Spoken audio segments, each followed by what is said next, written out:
Hello knowledge के दीवानों, फिर मैं आपके सामने एक नए टॉपिक के साथ में पेश हुआ हूं और वो टॉपिक ये है कि पिछली वीडियो में हमने बात करी थी ट्रांसफार्मर की। ठीक है, ट्रांसफार्मर पिक्चर नहीं, ट्रांसफार्मर डिवाइस, इलेक्ट्रिकल डिवाइस। ठीक है, अब हम इसमें जो इम्पोर्टेंट पॉइंट आता है इसका, जो कल मतलब पिछली वीडियो में मैंने बताया था कि इसमें कुछ एनर्जी लॉसेज होते हैं ट्रांसफार्मर में। ट्रांसफार्मर आइडल कंडीशन में नहीं रहता है, रियल लाइफ में इसमें कुछ लॉसेज होते हैं और वो लॉसेज बोर्ड में क्वेश्चन बनाकर पूछे जाते हैं। बहुत ही इंपॉर्टेंट चीज़ है वो। ठीक है, तो उन बातों को आज हम देखेंगे और उसके बाद में फिर ट्रांसफार्मर के यूज पर जाएंगे, उसे देखेंगे। तो आइए शुरू करते हैं। सबसे पहले एनर्जी लॉसेज इन ट्रांसफार्मर। ठीक है, एक लॉस तो होता है इसमें कॉपर लॉस। ठीक है, जैसे हम कह देते हैं कॉपर लॉसेज।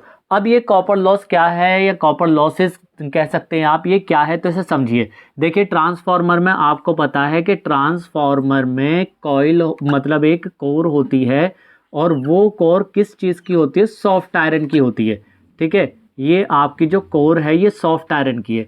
अब इसमें क्या होता है, इधर की तरफ आपने जिसमें कॉइल में इनपुट सप्लाई दोगे, आप इनपुट एसी सप्लाई दोगे, एसी सप्लाई। ठीक है, इनपुट ये आपका प्राइमरी कॉइल कहलाएगी और जिससे आप आउटपुट सप्लाई लोगे, लोड रेजिस्टेंस लगाओगे आरएल, ये आपकी सेकेंडरी कॉइल कहलाएगी। ठीक है, सेकेंडरी कॉइल। अब ये जो सेकेंडरी कॉइल है और ये जो प्राइमरी कॉइल है, ठीक है, ये रही प्राइमरी कॉइल, शॉर्ट में लिख देता हूँ प्राइमरी कॉइल, और ये सेकेंडरी कॉइल। अब इसमें आपको पता है किससे मिलकर बनी है? बताइए जल्दी से। कॉपर वायर से। ठीक है, कॉपर वायर से बनी हुई है ना। कॉपर वायर आपने वाउंड किया है, तो जब आप कॉपर वायर वाउंड करोगे तो कॉपर वायर का कुछ रेजिस्टेंस होगा, होगा नहीं होगा?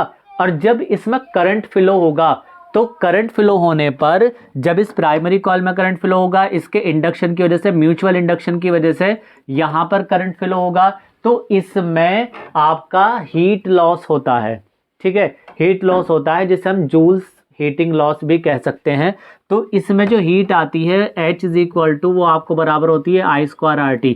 अब इसमें करंट गया, ठीक है, ये रेजिस्टेंस है कॉइल का, जितने टाइम में आप फ्लो कर रहे हैं ये तो हीट डेवलप हुई, इसकी वजह से इसमें एनर्जी का लॉस होगा। ठीक है, तो इस लॉस को हम क्या करेंगे? कॉपर लॉसेस कहेंगे। और पावर लॉस अगर इसमें पूछा जाए तो पावर लॉस होता है इसमें I स्क्वायर R के बराबर।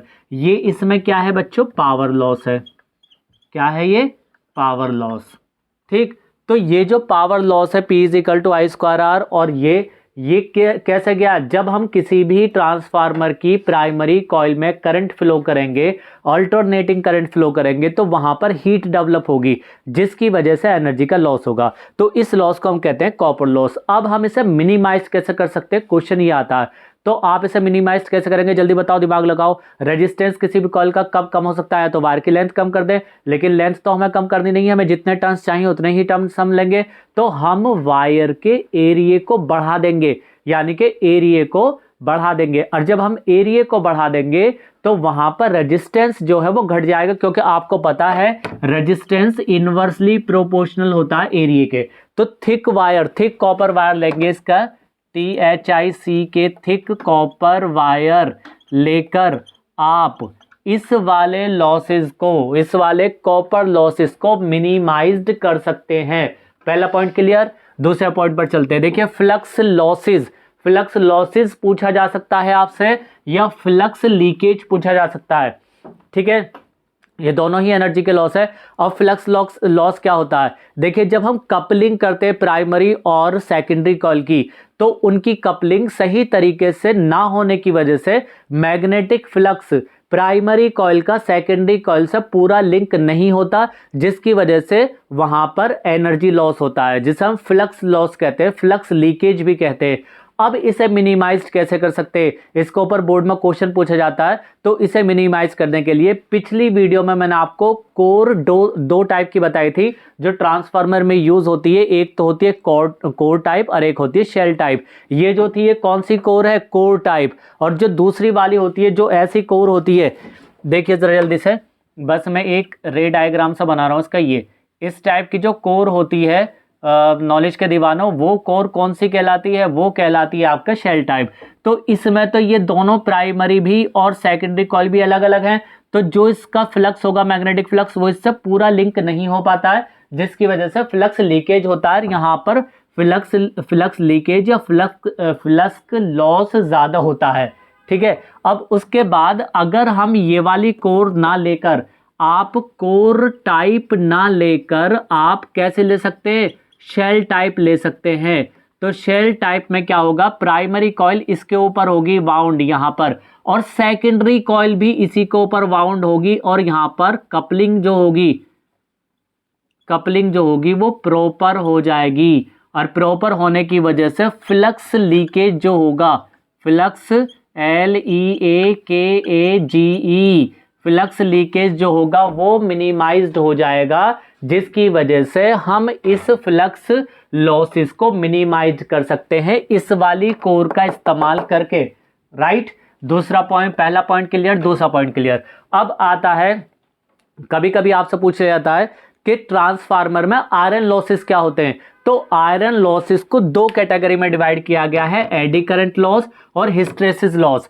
तो एक बात ध्यान रखें, ये जो आयरन लॉसेस है आपके इस बार सिलेबस में एडी करंट नहीं है, लेकिन कहते हैं ना कि लिंक होता है, तो इसका लिंक है। तो अगर बोर्ड में मुझे थोड़ा सा ऐसा महसूस हो रहा है कि बोर्ड में आपसे ये नाम ना देकर आपको ये नाम दिया जा सकता है आयरन लॉसेस, ठीक है, तो आयरन लॉसेस भी एडी करंट लॉस ही होता है। ठीक है, अब और ये आयरन लॉसेस हिस्टैरिसीस लॉसेस भी होता है। अब इसमें क्या है, आयरन लॉसेस को अगर हम देखें तो एडी करंट लॉसेस की बात कर रहे हैं हम, एक ही नाम है दोनों का।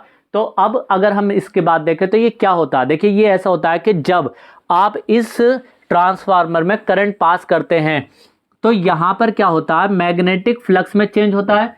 जिस मैग्नेटिक फ्लक्स में चेंज होने की वजह से ये जो आपकी आयरन कोर है, यहां पर एडी करंट डेवलप हो जाता है, एडी करंट डेवलप हो जाता है, जो कि यहां पर एनर्जी का लॉस करता है हीट की फॉर्म में। ये भी यहां पर हीट होती है, ये एडी करंट की वजह से ये हीट हो जाती है, लेकिन उनकी वजह क्या है? उसकी वजह एडी करंट है, यानी कि आयरन लॉसेस या एडी करंट लॉसेस। अब इसको मिनिमाइज कैसे करेंगे? तो आपकी जो कोर होती है, मैंने आपको बताया था पिछले वीडियो में कि ये जो कोर है आपकी, ये कैसी होनी चाहिए? लेमिनेटेड, यानी कि हर एक पत्ती दूसरी पत्ती से अलग होनी चाहिए, लेमिनेटेड होनी चाहिए। तो इस पर क्या होता है कि कोर जो होती है उनके बीच में कागज की लेयर होती है, या फिर एक मतलब प्लास्टिक की लेयर होती है, जिससे वो अलग रहे, लेमिनेटेड रहे। और अगर ऐसा नहीं होता तो आपने देखा होगा अपनी रियल लाइफ में कि जो मैकेनिक होते हैं, स्टेबलाइजर, चार्जर जो बनाते हैं, वो ट्रांसफार्मर बनाने के बाद वार्निश में डाल दिया करते हैं। तो वार्निश में डालने का मकसद ये है क्योंकि उसकी कोर्स के बीच में वो इंसुलेटेड लेयर आ जाए, लेमिनेटेड हो जाए वो, और एडी करंट लॉस वहां पर कम हो जाए। ठीक है, तो एडी करंट लॉस यानी कि आयरन लॉसेस को आप कैसे कम करेंगे? लेमिनेटेड आयरन कोर का इस्तेमाल करके। ठीक है, अब बात आती है हिस्टैरिसीस लॉसेस। अब ये हिस्टैरिसीस लॉस क्या है? हिस्टैरिसीस लॉस में क्या है, देखिए, जब ट्रांसफार्मर की ये आपको कोर दिख रही है और ये प्राइमरी और सेकेंडरी कॉइल है, तो जब ट्रांसफार्मर की जो कोर होती है वो प्राइमरी कॉइल से लिंक है, तो होता क्या है कि ये जब इसमें करंट पास करोगे अल्टरनेटिंग करंट, तो अल्टरनेटिंग करंट जब आपने पास करा तो ये प्राइमरी कॉइल मैग्नेटिक फ्लक्स बनाएगी, लेकिन क्योंकि वो पूरा एक साइकिल है, अल्टरनेटिंग करंट का एक पूरा साइकिल है, तो इस साइकिल में जो मैग्नेटिक फील्ड बनेगा और जो इस साइकिल में बनेगा वो दोनों अपोजिट होंगे, जिसकी वजह से ये जो आयरन कोर है एक बार आपकी मैग्नेटाइज होगी है, ठीक है, एक बार इसमें मैग्नेटाइजेशन होगा और फिर दूसरी बार इसमें डीमैग्नेटाइजेशन होगा। अब इस मैग्नेटाइजेशन और डीमैग्नेटाइजेशन के खेल में एनर्जी का लॉस होता है, एनर्जी का नुकसान होता है। अब उस एनर्जी लॉसेस को हम कम कैसे करेंगे? ठीक है, आई नहीं बात ये वाली कि ये वाले जो है हिस्टैरिसीस लॉस कम कैसे करेंगे? तो इसके लिए होता क्या है, एक पूरा हिस्टैरिसीस कर्व होता है। देखिए ये वाला एक हिस्टैरिसीस कर्व होता है, मिटाने को दिल नहीं कर रहा फिर भी मिटा देता हूं। ठीक है, तो देखिए हिस्टैरिसीस कर्व इस तरीके से होता है, ये होता है, ये होता है, ये जाता है यहाँ सर, ये यहाँ पर ये आता है। ठीक है, तो ये हिस्टैरिसीस कर्व है, तो इस पूरे साइकिल में ये हिस्टैरिसीस कर्व बनता है। अब ये जो कर्व है जिस आयरन कोर के मटेरियल का ये कर्व छोटा बनेगा, पतला बनेगा, ऐसा हल्का सा कर्व बन जाए, बस इतना सा, तो उसमें ये जो हिस्टैरिसीस लूप होगी ये कम बनेगी, हिस्टैरिसीस लॉस उसमें कम होगा और उसका मैग्नेटाइजेशन और डीमैग्नेटाइजेशन आसानी से हो जाएगा और एनर्जी का लॉस वहां पर कम होगा। अब इसके लिए हम ऐसा मटेरियल इस्तेमाल करेंगे ट्रांसफार्मर की कोर का जिसका मैग्नेटाइजेशन और डीमैग्नेटाइजेशन आसानी से हो जाए, और उसके लिए हम इस्तेमाल करेंगे सॉफ्ट आयरन। ठीक है, तो सॉफ्ट आयरन का इस्तेमाल करके हम इस हिस्टैरिसीस लॉस को कम कर सकते हैं। अगर हम यहाँ पर स्टील ले लेंगे तो ये लॉस बहुत ज़्यादा होगा, इसी वजह से ट्रांसफार्मर की कोर सॉफ्ट आयरन की बनाई जाती है, राइट। ठीक है, तो ये भी आपका कवर हो गया, ये भी कवर हो गया। अब बात आती है वाइब्रेशन ऑफ कोर। आपने देखा होगा जहां भी आपके घर में ट्रांसफार्मर स्टेबलाइजर रखा होगा, स्टेबलाइजर का मेन कंपोनेंट जो होता है वो ट्रांसफार्मर होता है। ठीक है, तो जहां भी आपका ट्रांसफार्मर रखा हुआ होगा वहां पर घुन घुन की आवाज आती है, हमिंग साउंड, मोबाइल नहीं है, हमिंग साउंड। अब ये जो हमिंग साउंड आती है वाइब्रेशन ऑफ द कोर की वजह से होता है और इसे ही कहा जाता है मैग्नेटोस्ट्रिक्शन। मैग्नेटोस्ट्रिक्शन, ठीक है, मैग्नेटोस्ट्रिक्शन कहा जाता है, लेकिन किताबों में इसका जो मिनिमाइज करने का तरीका नहीं दिया हुआ है, लेकिन क्योंकि इन हाथों ने बचपन से ही ट्रांसफार्मर देखे हैं, ये मैंने रियल लाइफ में इस्तेमाल करे। मैंने उस दिन बताया था, बड़ी लंबी कहानी है, बचपन से ही मेरे हाथ में ट्रांसफार्मर रहे हैं, तो इसे कम करने का एक तरीका है। और वो तरीका क्या है? वो तरीका ये जो आयरन कोर होती है, ट्रांसफार्मर उठाना जरा, ये जो आयरन कोर होती है इसको बहुत टाइटली बांध दिया जाता है। इसे टाइटली बांध दिया जाता है, यहां पर इसमें पेच यानी कि नट बोल्ट कस दिए जाते हैं बहुत टाइट एकदम।